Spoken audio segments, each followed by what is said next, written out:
Assalamualaikum warahmatullahi wabarakatuh. Thank you for click this video dan semoga kalian sehat selalu dan dalam keadaan yang baik-baik aja. Kalian pernah nggak sih dibully atau bahkan ngebully orang lain? Misalnya nih kita cuman bercanda gitu, tapi orang itu belum tentu nganggap kita tuh bercanda. Karena kita nggak tahu kan seberapa sensitifnya perasaan orang itu kayak gimana.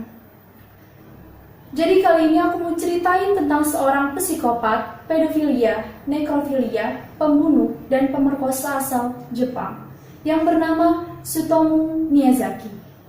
Bagi yang belum tahu pedofilia sama nekrofilia itu apa, pedofilia itu ketertarikan seksual terhadap anak-anak di bawah umur 14 tahun. Sedangkan nekrofilia yaitu kelainan seksual di mana dia memiliki ketertarikan berhubungan seks dengan mayat. Tsutomu Miyazaki lahir di Itsukaichi, Tokyo pada tanggal 21 Agustus 1962. Lahirnya Tsutomu Miyazaki yang prematur menyebabkan tangannya mengalami kerusakan sendi, yaitu telapak tangan sama jari-jarinya itu menyatu. Dan dia adalah anak hasil hubungan terlarang antara ayah dan saudara kandungnya sendiri. Cacat lahiriah Miyazaki ini menyebabkan dia menjadi anak yang pendiam dan juga pemalu. Dan karena kecacatannya ini, dia sempat dikucilkan saat dia masuk SMP di Itsukaichi Elementary School. Dia menyadari bahwa teman-temannya menghindari dia, bahkan mengejek dia. Untuk mengatasi penolakan sosial ini, akhirnya Tsutomu Miyazaki lebih sering membaca komik manga dan juga menggambar. Dan setelah dia melewati masa-masa SMP-nya, akhirnya dia masuk SMA di Meidai Nagano High School. Di situ dia menjadi anak yang berprestasi. Dia selalu mendapatkan peringkat 10 besar di kelasnya. Hingga kemudian nilainya turun drastis, di mana dia berada di peringkat 40 dari 56 siswa di kelasnya. Kenapa bisa kayak gitu? Itu karena kecintaannya Miyazaki pada komik-komiknya dia. Dan dia juga nggak suka sama PR. Jadi dia nggak pernah tuh ngerjain PR-nya, yang membuat nilainya jadi turun. Dan karena itu akhirnya dia gagal masuk ke Universitas Meiji seperti yang diinginkan orang tuanya. Dan cita-citanya menjadi seorang guru bahasa Inggris pun lenyap seketika. Dan Miyazaki justru malah memasuki kampus lokal dan mempelajari fotografi di sana.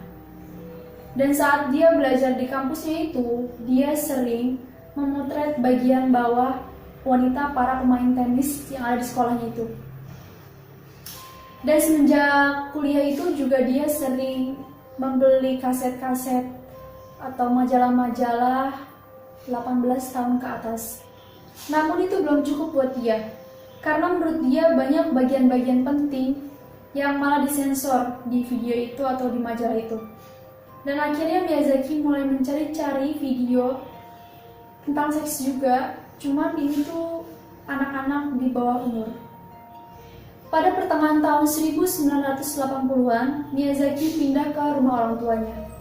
Meskipun keluarganya ini cukup berpengaruh di Itsukaichi, namun Miyazaki nggak tertarik sama sekali buat ngambil alih usaha ayahnya ini.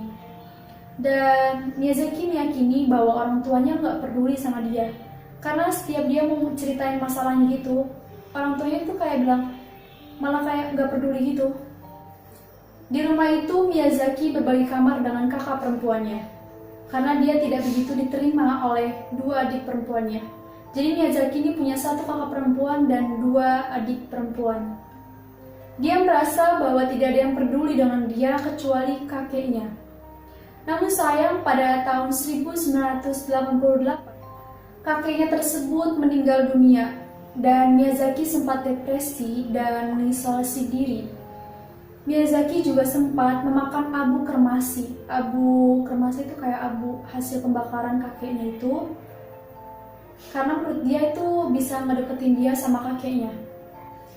Beberapa minggu setelahnya, salah satu saudara perempuannya memergoki Miyazaki sedang mengintip saat dia sedang mandi.